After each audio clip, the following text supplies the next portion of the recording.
Assalamualaikum warahmatullahi wabarakatuh. Selamat pagi semuanya. Perkenalkan, saya Dr. Villa Reviani Suryaningrat. Saya dokter spesialis anak, subspesialis neonatologi. Saya merupakan PNS dosen tetap di Fakultas Kedokteran Universitas Padjadjaran. Penempatan saya di Subdivisi Neonatologi Departemen Ilmu Kesehatan Anak. Subdivisi neonatologi sendiri sebetulnya suatu bidang ilmu yang mempelajari tentang segala aspek bayi baru lahir yang berusia 0 sampai 28 hari. Kali ini saya akan mengajar mengenai resusitasi pada neonatus. Assalamualaikum warahmatullahi wabarakatuh. Selamat pagi.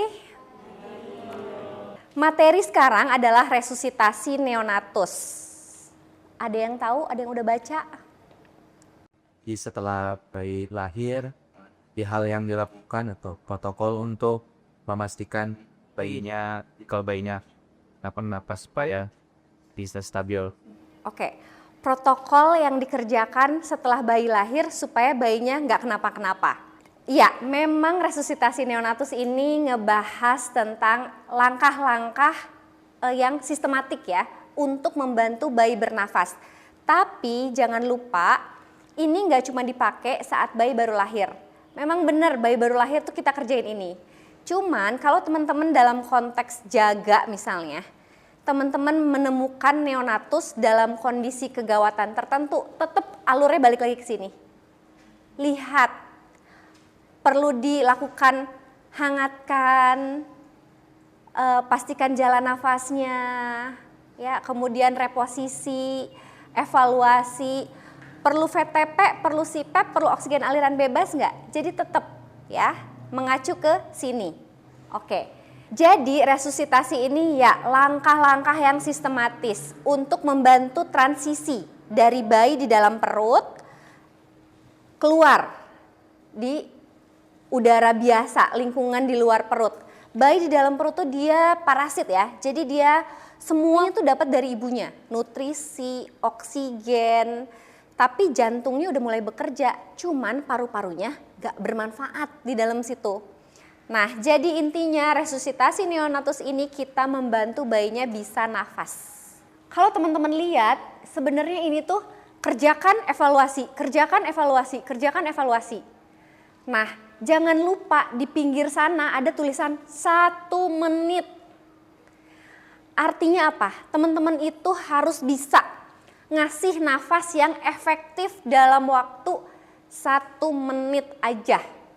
Kita coba berempati ya sama apa yang dialami bayi baru lahir. Teman-teman angkat tangan kanannya. Kalau saya bilang mulai, berhenti napasnya ya. Kalau nggak kuat, pengen nafas, boleh turunin tangannya. Mulai. Bayinya lahir, teman lagi nilai nih.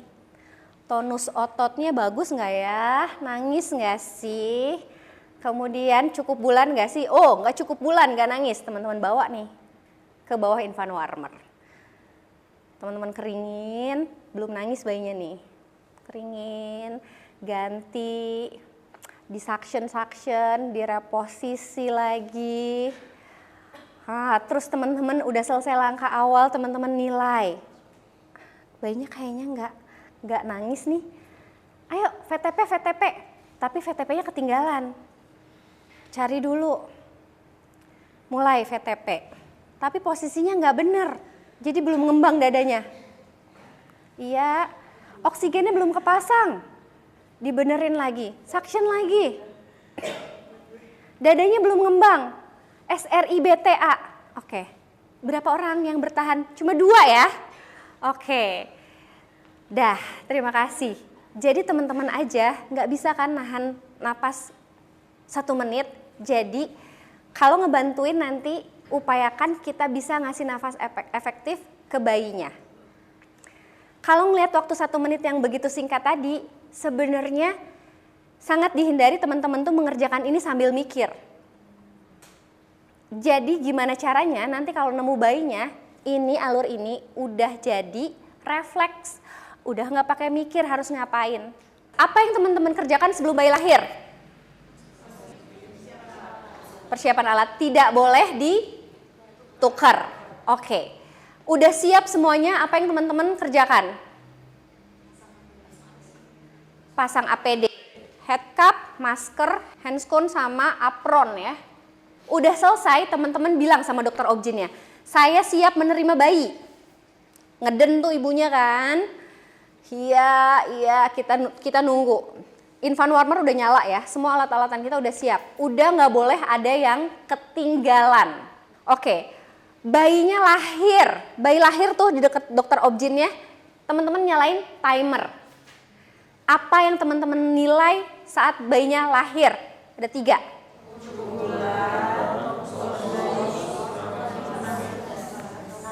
Menangis atau bernafas. Oke, ini ada 3 yang bagus-bagus yang teman-teman tanyain ya. Cukup bulan, tonus baik, kemudian menangis atau bernafas. Begitu jawabannya yes, iya, berarti bagus semua. Teman-teman melakukan rawat bersama ibu. Rawat bersama ibu diapain? Dikeringkan, terus ganti kainnya, pakein topi, teman-teman tetap pantau. Harus di tangan kanan ya, pasang monitor. Jadi teman-teman bisa mantau apa nih dari monitor? SpO2, saturasi oksigennya. Kemudian heart rate. 1 menit saturasi oksigennya 65. Oke nggak? Oke ya, ini adalah panduan dari saturasi oksigen berdasarkan usia. Nah, udah nih perawatan rutin, hangatkan, keringkan, bersihkan jalan nafas bila perlu sambil dipantau. Nanti bayi itu bisa ikut ibunya ke ruangan perawatan. Tapi kalau salah satu dari 3 ini ada yang enggak, maka teman-teman akan ambil bayinya. Diambil, teman-teman taruh di infant warmer untuk dilakukan langkah awal. Langkah awal ada 5 ya. Nah, lihat di situ. Kelihatan? Hangatkan, keringkan, stimulasi, posisikan jalan nafas, bersihkan jalan nafas bila perlu. Apa sih hangatkan itu? Teman-teman taruh di bawah infant warmer, itu hangatkan. Kemudian apa? Keringkan. Bayi itu basah ya. Gini, bayangin di dalam perut, berarti suhu dia berapa? Suhu kamu berapa? 36,5 sampai 37,5. Suhu bayi itu ruangannya berarti 36,5 sampai 37,5 kan? Kemudian dia diliputi sama air ketuban dan dipeluk sama rahim, gelap. Begitu dia lahir, stres sebenarnya. Karena begitu keluar, suhu ruangan berapa? 25. Ada derajat, 12 derajat bedanya loh dari suhu yang biasa dia terima. Dan dia basah. Ya, bayangkan dia mengalami stresor lingkungan seperti itu. Kemudian terang, kemudian berisik. Ya. Nah, jadi begitu dia keluar dengan perbedaan suhu, sangat penting untuk kita menyimpan dia di bawah infant warmer. Kita keringkan, kita stimulasi. Stimulasi biasanya punggungnya. Bayangin nih, sambil dibayangin. Ditaruh di bawah infant warmer, dikeringkan. Ini dia pakai kain ya. Dikeringkan, kain basahnya disingkirkan, kemudian dia direposisi lagi. Sambil ngeringin tuh sebenarnya teman-teman menstimulasi kan? Ya, diposisikan dan suction bila perlu. Suction bila perlu tuh kalau misalnya ketubannya hijau atau dia pas lagi nangis tuh kayak kumur-kumur, suction. Tapi kalau enggak, bagus-bagus aja, nggak usah. Oke, diposisikan kembali lalu teman-teman melakukan evaluasi. Ingat, abis ngerjain apa? Evaluasi. Abis evaluasi pasti ngerjain apa? Oke, evaluasinya adalah 2 abis langkah awal. Apa? Usaha nafas sama laju denyut jantung. Usaha nafas dilihat sama siapa? Leader, ya. Lihat dadanya bergerak nggak sih? Ada nafasnya nggak? Megap-megap atau apne nggak? Oke. Satu lagi, laju denyut jantung dinilai sama asisten sirkulasi. Dia bakal nempelin di dada kiri bayi stetoskopnya. Nah, ini butuh skills loh teman-teman. Nafas bayi kan tadi 40 sampai 60 ya. Heart rate bayi itu berapa sih? 120 sampai 160. Bayangkan kalau kamu harus menghitung 160 kali dalam 1 menit. Pasti salah ya. Jadi hitunglah dalam 6 detik. Nah, gimana cara ngitung 6 detik? Lihat ke timer kan. Ada timer loh, kamu tuh masang timer tadi ya. Dan si asisten sirkulasi ini nempelin kan dia, nempelin stetoskop. Biasakan ngetok-ngetok sesuai heart rate. Jadi sama-sama menghitung. Kalau dia ngetoknya kayak gini, pasti heart rate-nya di atas 100. Ya, pasti ini 12 nih, 6 detik. So, kalau 16 berarti, kalau 12 berarti kan dikali 10 ya. 120. Tapi kalau dia ngetoknya kayak heart rate kita. Heart rate kita berapa? 88 nih biasanya, segini dalam 1 menit. Atau bahkan dalam 1 menit 6 apa 7. Itu pasti kurang dari 100. Oke? Terus asisten yang ini ngapain pas momen ini? Pasang monitor di tangan kanan. Tapi monitor itu kalau udah dipasang nggak langsung muncul kan si heart rate-nya, saturasinya. Jadi dia perlu waktu. Nah, makanya kita tetap pakai ngandelin yang asisten 1 sama leader sama asisten 1. Sampai situ oke? Nah, teman-teman akan bisa nentuin nih. Oke, dia terjawab lah yang ini. Dia usaha nafasnya gimana, laju denyut jantungnya gimana, pasang sensor SpO2 preduktal, tangan kanan. Oke, setelah itu tadi kan teman-teman tentuin ya, iya tidak. Kalau ya semuanya bagus, bernafas, kemudian heart rate-nya di atas 100, kemungkinannya 2 kan. Pasien ini butuh CPAP atau butuh oksigen aliran bebas. Indikasinya apa? CPAP apa indikasinya? Apa? Oke. 3, retraksi takipne merintih. Ada itu pakai CPAP. Tidak ada itu teman-teman lihat dari monitor saturasinya berapa. Menit kelima saturasinya 70. Oke nggak? Nggak oke. Berarti teman-teman kasih oksigen aliran bebas. Cara ngasihnya gimana? FiO2-nya berapa? Start di 30. Oke, itu dia kalau dia heart rate-nya tadi awal di atas 100 dan ada nafas spontannya. Tapi kalau misalnya dia salah satu aja enggak, dia nafas bagus, tapi heart rate-nya 80, teman-teman apain? VTP. Kalau dua-duanya jelek, teman-teman apain? VTP. Oke, begitu teman-teman tahu indikasinya, berarti sekarang selanjutnya adalah teman-teman tahu gimana mengerjakannya ya. Ini konseling antenatal supaya nggak kelewat dibagi nih. Faktor resiko ibu, faktor resiko bayi, faktor resiko persalinan. 3 ya, ibu, bayi, persalinan. Dan 4 pertanyaan obstetri. Bayinya cukup bulan nggak? Ketubannya udah pecah belum? Ada faktor resiko lain nggak? Ini ditanyain biasanya ke dokter obgyn. Oke, kalau yang lain-lain teman-teman bisa lihat di status medrek ibu, bisa tanya ke keluarganya langsung, bisa tanya ke pasiennya langsung kalau lagi nggak mules. Kalau 4 pertanyaan obstetri, tanyakan ke dokter atau ke bidan. Yang keempat adalah apakah akan dilakukan penundaan pemotongan tali pusat. Ini tuh janjian. Kalau bayinya kira-kira bakal bagus, silahkan delayed cord clamping. Itu udah jadi rekomendasi. Tapi kalau bayinya ada faktor resiko, ada kemungkinan jelek. Kalau saya ngomong jelek tuh bukan mukanya jelek ya. Kondisinya jelek, nggak bagus, maka teman-teman bisa bilang, nanti saya akan tentuin pas bayinya lahir dok, untuk delayed cord clamping. Nah, diakhiri dengan informed consent. Ini informed consent penting banget ya.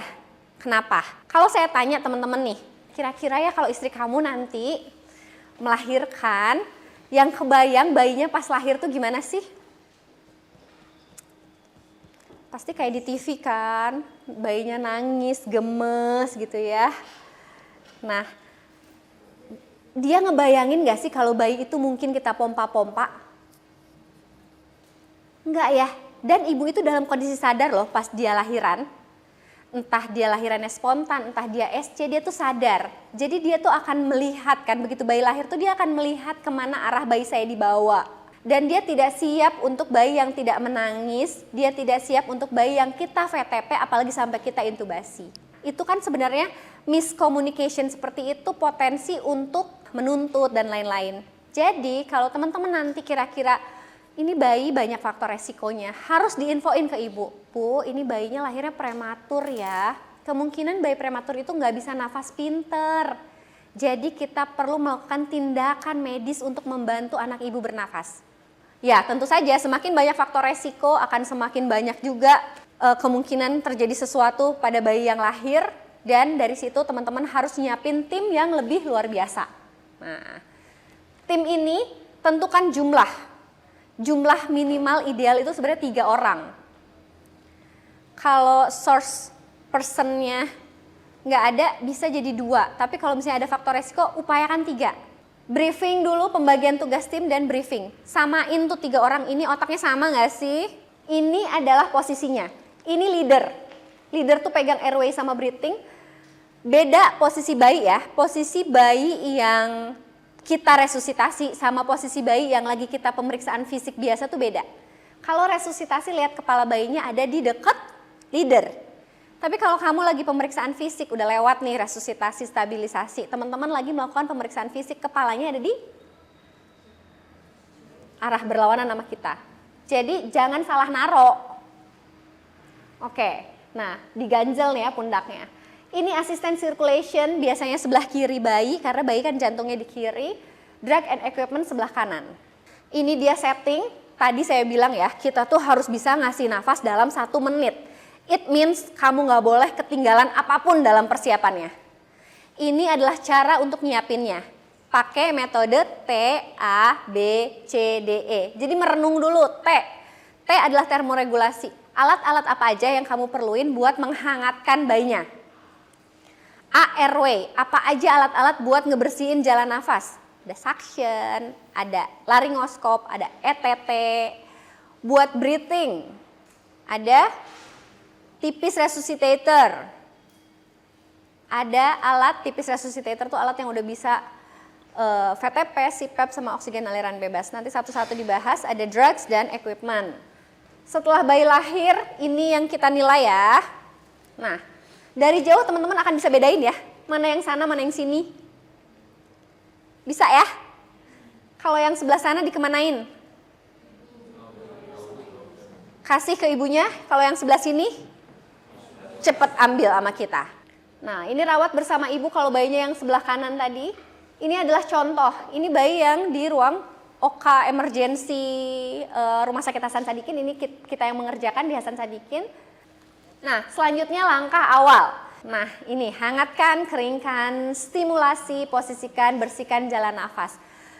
Hangatkan ya udah ya, ditaruh di infant warmer. Keringkan tadi ya, dari bekas-bekas air ketubannya. Stimulasi, digosok punggungnya seperti ini, kakinya juga bisa, tapi saya lebih suka punggung sih daripada kaki. Posisikan. Nah, ngomongin posisikan, kalau posisiin jalan nafas itu supaya terbuka dia tuh harus tengadah. Sementara kalau neonatus itu kepalanya besar, belakangnya gede macam saya nih kayak bekonde ya. Jadi kalau kamu mau memposisikan dia, kasih penyangga bahu, bukan penyangga kepala. Sehingga posisinya sombong. Posisi bayi harus kayak gini, menghidu. Supaya aliran nafasnya bagus. Oke, ini ada yang penting, kalau bayinya di bawah 32 minggu, kalau bayinya di bawah 1.500, maka dia harus pakai plastik. Sebelum diapa-apain, begitu ditaruh di infant warmer, masukin plastik. Inilah yang pokok atau utama dari resusitasi neonatus. Kapan teman-teman VTP, kapan teman-teman ngasih CPAP, dan kapan teman-teman ngasih oksigen aliran bebas. Ini VTP. Posisinya lihat. Jadi kalau kita VTP tuh istilahnya minimal interruption. Teman-teman lakukan bagging, mata kita tuh ke dadanya. Ke dada bayi, lihat pergerakannya. Posisi bayi seperti itu, ya. Boleh juga loh dari pinggir. Untuk ngelihat pergerakan dinding dadanya. Kalau dari sini kurang jelas. Nah, oke, ini alatnya. Tipis resuscitator akan teman-teman temui nanti di lab. Dan ini yang selalu ada di mana-mana ya. Tapi nanti teman-teman lihat deh, ini tuh cuma bisa VTP, dia nggak bisa jadi CPAP. Dan dia nggak bisa ngasih aliran bebas, oksigen aliran bebas. Jangan salah, oke? Benda ini kalau teman-teman nggak pompa, dia sungguh tidak berguna, sama aja kayak batu. Nggak bisa ngasih oksigen, nggak bisa ngasih pressure. Jadi jangan pernah berpikir kalau teman-teman masang dia seperti disungkupin gini dan berharap itu ngasih oksigen ke bayinya. Itu enggak. Ini cara megang maskernya, sungkupnya, yang saya rekomendasikan yang ini. Sebenarnya boleh yang mana aja. Kenapa yang ini? Ini bentuknya C tangannya. Bentuk C ini menjaga nggak ada leakage, nggak ada bocor di pinggir-pinggir sini. Jadi C, E-clamps. Oke, sekarang semua tangannya ada di leher, 3 jari di leher. Enak nggak? Oke, ingat-ingat ya itu nggak enak. Jadi jangan lakukan itu pada neonatus. Pastiin tangan kamu selalu ada di mandibula untuk fiksasi. Kalau panik, dengan besarnya tangan kita, seringkali itu gini kita posisinya. Dan neken lehernya. Oke ya, dengan sadar, harus dengan sadar kalau lagi VTP. Nah, gimana sih? Tadi kan kalau ngomongin VTP, kita tuh harus memastikan VTP kita efektif. Artinya dadanya ngembang. Kalau dadanya ngembang, VTP-mu efektif. Kalau VTP-nya udah efektif, lanjutkan VTP-nya 30 detik. Kalau dadanya nggak ngembang, heart rate tidak naik, evaluasi SRIBTA. Apa SR? Apa? R-nya apa? Reposisi kepala ya. Jadi sungkup, reposisi kepala, terus pompa lagi. 1 lepas-lepas, 2 lepas-lepas, 3 lepas-lepas. Terus apa? Kalau tetap dadanya nggak ngembang nih, diapain? Kan SR. Terus I-nya apa? Isap lendir, terus B-nya buka mulut. Mulutnya dibuka, isap lendirnya, buka mulutnya, pasang lagi sungkupnya. Pompa lagi, 1 lepas-lepas, 2 lepas-lepas, 3 lepas-lepas, 4 lepas-lepas, 5 lepas-lepas. Dadanya masih nggak ngembang juga. Terus SR, I, B, T. T apa? Tekanan. Kalau lagi VTP, berarti teman-teman tuh kan tujuannya ngebuka paru-paru ya. Berarti tekanan yang diomongin di sini tuh tekanan apa? PIP. PIP-nya tadi 25 kan? Teman-teman naikin, 30, jadi 35, 40, maksimal 40. Ya, nah tapi yang bisa teman-teman setting PIP itu cuman kalau teman-teman punya alat tipis resuscitator. Kalau teman-teman pakai alatnya ambu bag, teman-teman tuh cuman bisa yang tadinya pompanya gini, jadi di tekanannya ditambahin, ya. Oke, udah ditambahin tekanannya nih, dadanya nggak ngembang juga, diapain? Terakhir. Alternatif jalan nafas berarti intubasi. Nah, ini SRI-BTA ya, sungkup, perbaiki reposisi kepala, pompa lagi, lihat dadanya mengembang atau tidak. Kalau enggak, isap lendir, buka mulut. Pompa lagi, 5 pompa, 1 lepas-lepas, 2 lepas-lepas, 3 lepas-lepas, 4 lepas-lepas. Kalau misalnya nggak naik lagi dinding dadanya, tekanan dinaikin. Pompa lagi. Nah, tekanan ini bisa beberapa kali ya kalau pakai tipis resuscitator. Dari 25 kamu naikin dulu 30, kamu pompa lagi. Nggak ngembang juga, naikin jadi 35, pompa lagi. Nggak ngembang juga, naikin 40. Kalau udah 40, udah. Nanti kalau ketinggian jadi apa? Pneumotoraks. Alveolinya pecah. Yang terakhir adalah alternatif jalan nafas pakai intubasi. Oke. Sekarang masuk ke CPAP. Nah, ini alatnya. CPAP itu kita setting nih, nanti belajarnya di sana ya. Setting awalnya 7. Tadi kan kita kalau misalnya VTP untuk mempertahankan paru-paru nggak kolapsnya settingnya berapa? 25, 5. Kalau CPAP 7. Ya, 7. Lihat retraksinya ada atau enggak. Jadi apa yang jadi indikasi itu yang dievaluasi. Tadi indikasi CPAP apa? Oke, 3 ini indikasinya. Misalnya pasien ini adanya retraksi nih. Ya udah, teman-teman pasang CPAP di setting 7, FiO2-nya 30. Lihat retraksinya ada atau enggak. Masih berat atau enggak. Atau misalnya udah baikan, tapi masih ada. Kalau udah perbaikan masih ada, teman-teman bisa naikin lagi jadi 8. 8 maksimum. Kalau udah 8, FiO2-nya teman-teman naikin 40, masih ada retraksi, artinya dia gagal CPAP. Gagal CPAP, teman-teman VTP, intubasi. Kalau CPAP, kan dia bayinya bisa nafas. Dia nggak perlu dibuka sama kita paru-parunya kan. Jadi si alat itu cuma didiemin aja, ditemplokin gini, nggak dipompa. Cukup ngejaga supaya paru-parunya nggak kolaps aja. Jadi ngasih tekanan yang continuous. CPAP continuous positive airway pressure 7. Jadi diemin aja. Pastiin nggak ada bocor kayak gini. Oksigen aliran bebas ya. Nah, oksigen aliran bebas diangkat sedikit. Jadi pressure-nya hilang. Nah, tapi alat yang dipakai kalau yang sebelah sana tuh dia pakai Jackson wrist atau balon tidak mengembang sendiri. Itu bisa ngasih oksigen. Atau pakai tipis resuscitator, itu bisa ngasih oksigen aliran bebas. Kalau teman-teman lihat ini apa? Ini pantatnya balon mengembang sendiri. Jadi kalau balon mengembang sendiri, jangan dari sungkupnya, dari reservoirnya, pantatnya. Balikin. Tapi sungguh ribet ini loh. Kalau nemu kejadian kayak gini tinggal dicabut aja lah selang oksigennya. Terus dikasih ke bayinya. Ditaruh gini. Ini selang sumber oksigen. Sempilin di jari teman-teman. Teman-teman membuat sungkup-sungkupan pakai tangan. Gitu. Oke ya. Oke, start di 30 FiO2-nya. Dan teman-teman naikin sesuai dengan target oksigen. Sesuai dari umur bayinya. Oke, nah selanjutnya evaluasi. Kalau bagus, kalau VTP akhirnya bagus, teman-teman lanjutin 30 detik, kemudian bayinya nafas spontannya ada, kemudian laju denyut jantungnya di atas 100, maka VTP bisa dihentikan. VTP dihentikan berarti dia nggak butuh hierarki tertinggi bantuan nafas. Teman-teman harus cek dia butuh CPAP nggak? Dia butuh oksigen aliran bebas nggak? Kalau dia udah nggak butuh VTP. Oke, tapi kalau dia dari CPAP, teman-teman lihat retraksinya perbaikan atau enggak. Kalau perbaikan, CPAP-nya tidak boleh dilepas ya. Karena dia bagus, karena dia dikasih tekanan. Oke ya.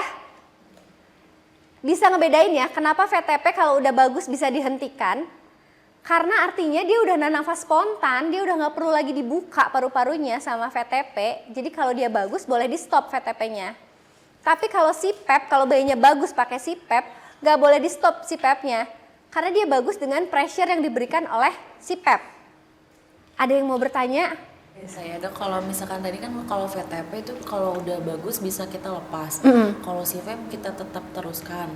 Itu kapan kita hentikan atau kita cek dia bayinya sudah tidak perlu CPAP lagi?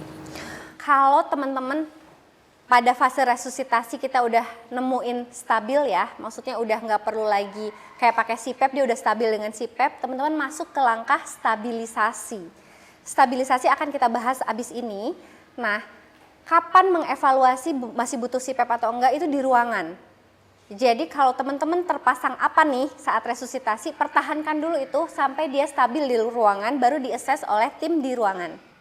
Baik, terima kasih kepada semua teman-teman yang sudah menyaksikan. Video ini saya buat dalam rangka memenuhi prasyarat untuk sertifikasi dosen. Semoga memberikan manfaat juga untuk teman-teman yang menyaksikan. Dan video ini dapat diakses di YouTube channel ataupun Instagram milik pribadi saya. Baik, sampai ketemu lagi.